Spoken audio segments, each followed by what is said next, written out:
Let's start our today's topic. Our today's topic is DNA fingerprinting. So first we will define what is this DNA fingerprinting. So we will write first the definition. So this DNA fingerprinting is a technique. It is a technique employed by or used by forensic scientists. Forensic scientists. So it is a technique employed or used by forensic scientists to assist in identification. Assist in identification of individuals. Assist in identification of individuals by their respective respective DNA profile. By their respective DNA profiles. So this is the definition of DNA fingerprinting. It is a technique used by forensic scientists to assist in identification of individuals by their respective DNA profiles. So this DNA fingerprinting is a technique and it is used by forensic scientists. So first of all, we must know what is forensic science. What is forensic science? Forensic science is the application of scientific technology in solving legal disputes or criminal disputes, right? Yes, sir. Application of scientific technology in solving legal disputes or criminal disputes. That is known as forensic science. And the scientists which are involved in this forensic science, they are known as forensic scientists, right? So it is a technique used by forensic scientists to assist in identification of individuals. So by this technique, we can differentiate between one individual and the other individual, right? How we can differentiate between two individuals? By their respective DNA profiles. So we have to generate a DNA profile. Then we have to compare DNA profile of one person with DNA profile of another person. So when we make a match between the DNA profiles of these two persons, then we can say whether the DNA profile belong to the same person or it is of two different persons, right? So this DNA fingerprinting technique, it was developed by Alec Jeffreys. Alec Jeffreys in 1984 in England. This technique was first developed by Alec Jeffreys in 1984 in England, right? Now, how this DNA profile is generated? What is the basis of this DNA fingerprinting? So first we will have a look at the basis of DNA fingerprinting. How we can generate a DNA profile. You know, perhaps that DNA of two different individuals is 99.9% identical. Do you know that? DNA of any two different persons is 99.9% identical. There is only a difference of 0.1%. DNA of any two different persons is 99.9% identical. DNA of any two different persons is 99.9% identical. Then how much difference is between the DNA of any two different persons? There is just a difference of 0.1%.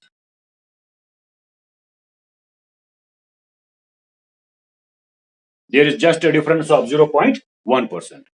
But this difference of 0.1%, it is sufficient enough to differentiate between two individuals. So how many base pairs are present in our haploid genome? In our haploid genome, there are 3 billion base pairs, right? 0.1% of these 3 billion base pairs, that amounts to 3 million base pairs. So out of 3 billion base pairs, there is a difference of 3 million base pairs in any two individuals, except identical twins. The DNA of identical twins is 100% alike. DNA of identical twins or monozygotic twins, that is 100% alike. But DNA of any unrelated persons or two different persons is 99.9% identical, and they have got a difference of 0.1%. We have got 3 billion base pairs in our haploid genome, right? So if we take a haploid genome of 3 billion base pairs, 99.9% of it is similar between any two different individuals. Then there is only 0.1% difference. This 0.1% difference amounts to 3 million base pairs.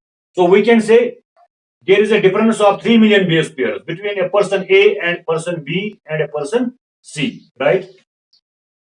So these 3 million base pairs, they are sufficient enough to differentiate between person A, person B, and person C, right? So this is the first basic of the DNA fingerprinting. So in DNA fingerprinting, we do not have to compare whole DNA. We have to only compare 3 million base pairs. We have to look the difference of 3 million base pairs only, because only 3 million base pairs are different. The remaining base pairs are alike in any two different individuals. Now, where this difference of 3 million base pairs is present, where we can find these differences. So, as I told you yesterday, human DNA has got more segmental duplication. When we were yesterday discussing about the Human Genome Project, I told you that human DNA, it has got segmental duplications. Yes, sir. What are those segmental duplications? So if this is the DNA, in the DNA, a specific sequence of bases is repeated again and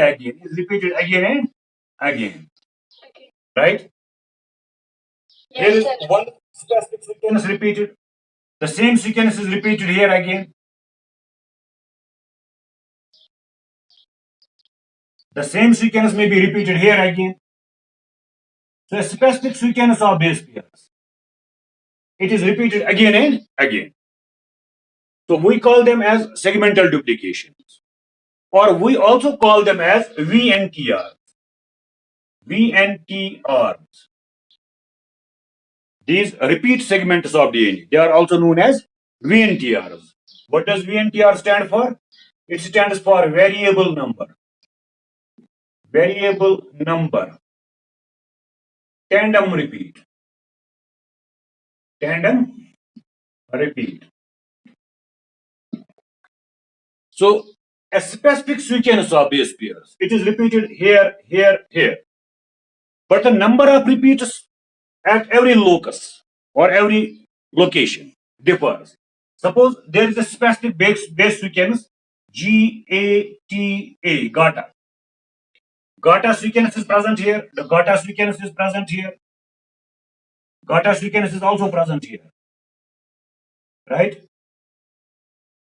But at this place, this GATA sequence is repeated 6 times. At this place, this GATA sequence is repeated 10 times. At this place, this GATA sequence is repeated 8 times, right? So a specific sequence, which sequence? In this example, GATA, GATA, GATA. That means here it is G, here it is C, it is A, it is T, it is T, it will be A, it is A, it will be T. So on one frame, on one strand, we will read it as GATA, right? So this GATA sequence, it is present here. And this GATA sequence is repeated 8 times. GATA, GATA, GATA, GATA. It is repeated 8 times. At another location, it is again present. Again, we have GATA sequence here. But here it is at 10 times. We have again this GATA sequence here. But here it is 6 times repeated. So a same sequence, GATA sequence, it is repeated at many places. But the number of repeats varies from one place to another place. That is why we call it as variable number. We call it as variable number because the number of repeats at particular location varies from the number of repeats at another location. So we have Gauta sequence here, we have Gauta sequence here, we have Gauta sequences here, right? Here this Gauta sequence is repeated 8 times. Here it is repeated 10 times. Here it is repeated 6 times. So the same sequence is repeated again and again, but the number of repeats varies. That is why we call it as variable number tandem repeat. So this Gauta sequence is repeated tandemly at many places. It is repeated tandemly at many places. But at every place, the number of repeats varies. That is why we call it as VNTR, right? That is why we call it as VNTR. This VNTR is also known as satellite. It is also known as satellite. So this region of the DNA, where a specific base sequence is repeated by a specific number of times, so that region of DNA is known as satellite DNA. We also call it as a satellite DNA. Now these satellites, they have been further classified into two types. Now these satellites have been further classified into two types: mini satellites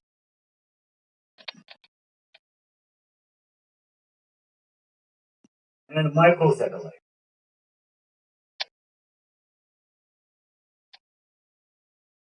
Mini satellites and microsatellites. What are mini satellites? Mini satellites, they are the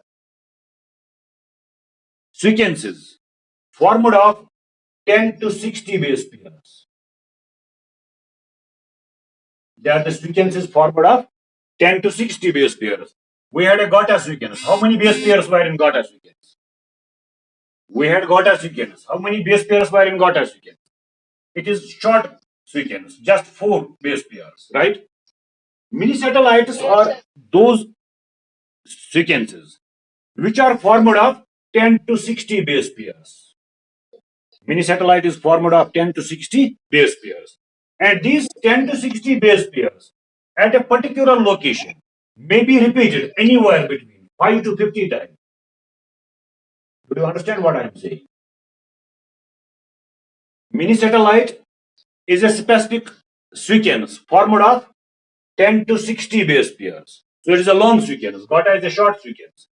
Gauta is only formed of 4 base pairs. Mini satellite is having 10 to 60 base pairs. So it is a long sequence, right? And this sequence of 10 to 60 base pairs, it may be repeated 5 to 50 times at one location. And there are over 1,000 such repeats in DNA. And there are over 1,000 such repeats. So there are certain sequences which may be 10 to 60 base pairs long.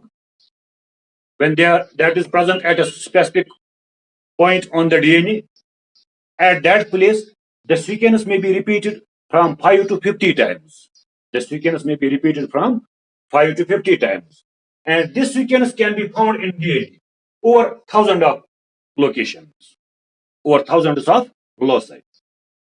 Then we have got microsatellites. These microsatellites, they are formed of 1 to 6 base pairs only. They are formed of 1 to 6 base pairs only. So like Gauta sequence is formed of only 4 base pairs. So is Gauta a microsatellite or a mini satellite? Tell me, is Gauta a microsatellite or a mini satellite? Gauta is formed of only 4 base pairs. So microsatellites, they are formed of 1 to 6 base pairs. So Gauta is a microsatellite, right? So it may be also repeated. How many times it can be repeated at a place, at a location? It can be also repeated 5 to 50 times. Here Gauta sequence can be repeated 5 to 50 times. It can be repeated 5 to 50 times. And how many locations are there in the DNA where we find Gauta sequence? There are again over thousands of locations, thousands of loci where we can find this Gauta sequence, right? So as I told you, our DNA is highly repetitive DNA, right? So these repetitions, they are in the form of a specific base sequence repeated again and again, right? So those base sequences, which are repeated again and again at a specific point, that is known as a VNTR. That is known as a variable number tandem repeats.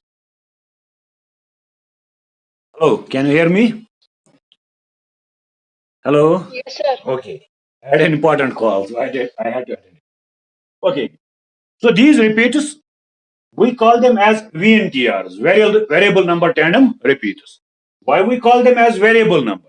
Because the number of sequence, this number of a particular sequence of base pairs, it may be repeated many times. Here it can be repeated 8 times, here it can be repeated 10 times, here it can be repeated 6 times, right? So a specific base sequence can be repeated anywhere between 5 to 50 times, whether it is a mini satellite or it is a microsatellite. So you have to keep it in mind.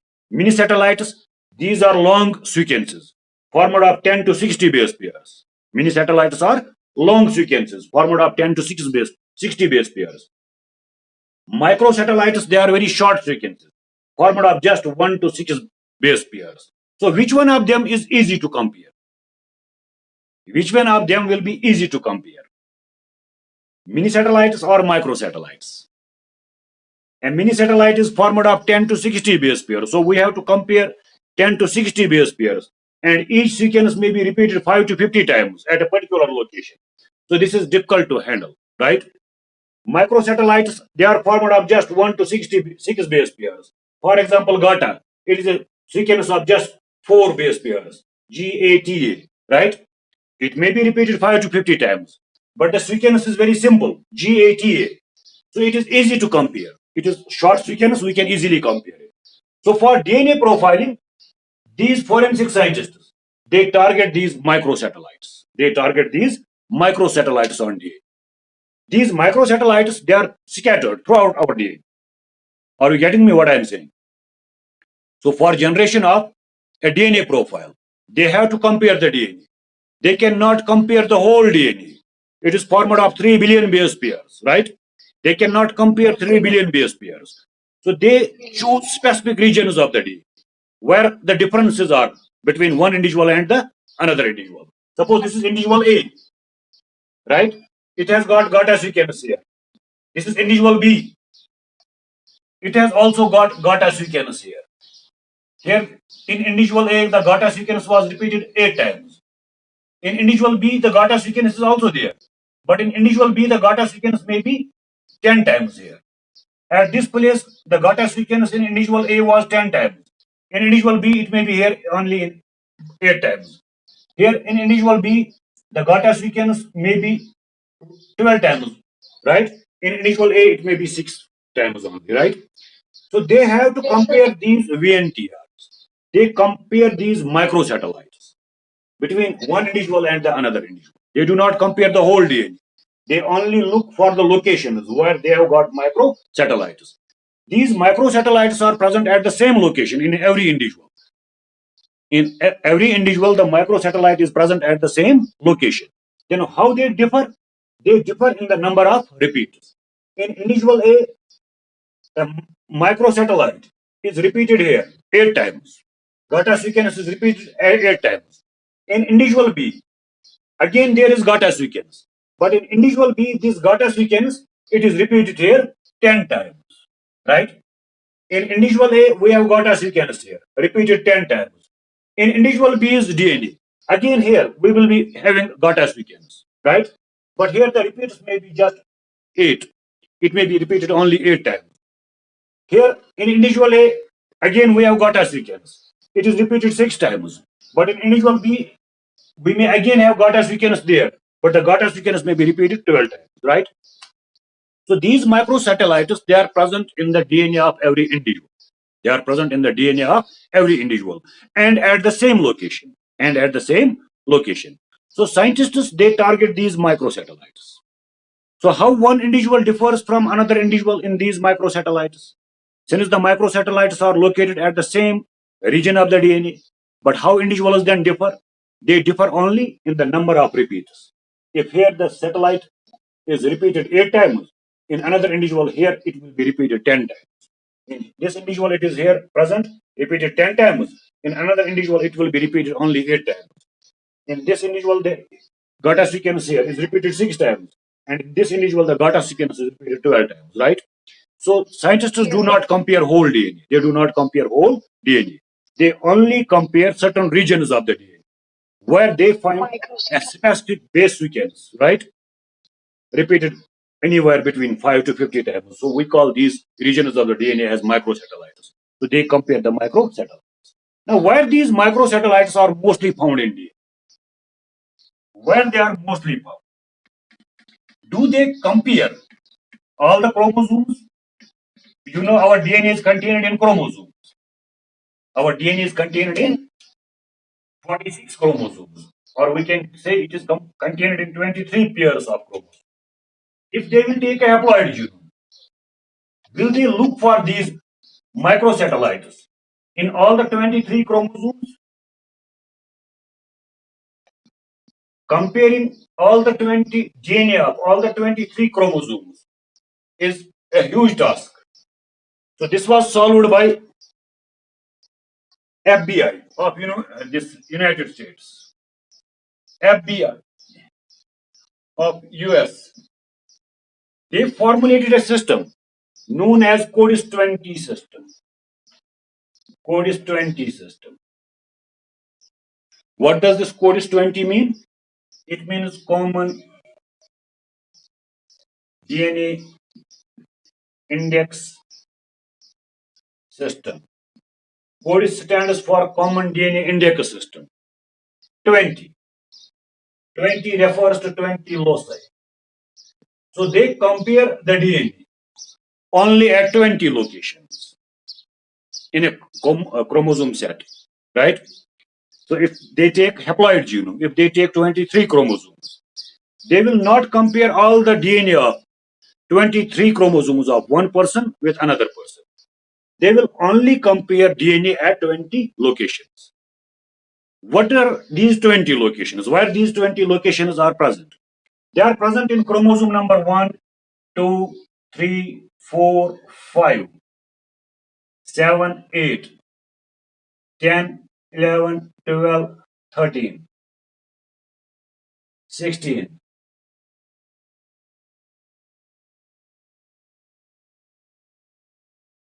18, 19, 20, 21 and 22. So they will extract DNA from only these 16 chromosomes. Maya Shura chromosome? 1, 2, 3, 4, 5. So they will only take DNA from these 16 chromosomes. These forensic scientists, they extract DNA only from 16 chromosomes for generation of DNA profile. They do not take DNA from all the chromosomes. They only target how many chromosomes? 16 chromosomes. On these 16 chromosomes, in these 16 chromosomes, they will take out the DNA and they will compare this DNA at 20 locations, at 20 loci. So that is why we call it as CODIS 20, Common DNA Index System 20. So for this, they target only 16 chromosomes, as mentioned here. They take DNA from chromosome number 1, 2, 3, 4, 5, 8, 7, 8, 10, 11, 12, 13, 16, 18, 19, 21, and 22. They take DNA from these 16 chromosomes, right? When they take DNA from these 16 chromosomes, then they compare this DNA between individual 1 and individual 2 at 20 locations. That is why we call it as CODIS 20 system, right? So what is present on those 20 locations? They compare the mini satellites, or we also call them as STRs, short tandem repeats. Short tandem repeats. Mini satellites, sorry, microsatellites. Microsatellites are also known as STRs, short tandem repeats. So they will compare the DNA extracted from these 16 chromosomes at 20 locations between individual 1 and individual 2 for these STRs, right? So this is the basis for DNA fingerprinting. This is the basis for DNA fingerprinting. So for generation of a DNA profile, for generation of a DNA fingerprint, these forensic scientists, they compare the DNA. They do not compare the whole DNA. They only take DNA from 16 chromosomes. On those 16 chromosomes, there are 20 locations where we have got STRs, or where we have got microsatellites. On these 20 locations, we have got microsatellites or STRs. So they only compare DNA of individual 1 and individual 2 at these 20 locations for these STRs, right? And this technique of generation, this technique of comparing of this DNA at 20 locations for two different individuals, this is known as DNA profiling. Now, we will discuss how a DNA profile is generated. I think this is sufficient for today. Tomorrow, we will, Yes, sir. inshallah, discuss how DNA profile is generated, how this DNA is cut into fragments, then how a profile is formed. We will discuss that in tomorrow. So this is just an introduction towards this basis of DNA fingerprinting, right? Have a Yes, look, sir. have a look at this DNA fingerprinting technique on your reference or textbook. So that will help you tomorrow, inshallah. Okay, thank you. Thank you. Thank you.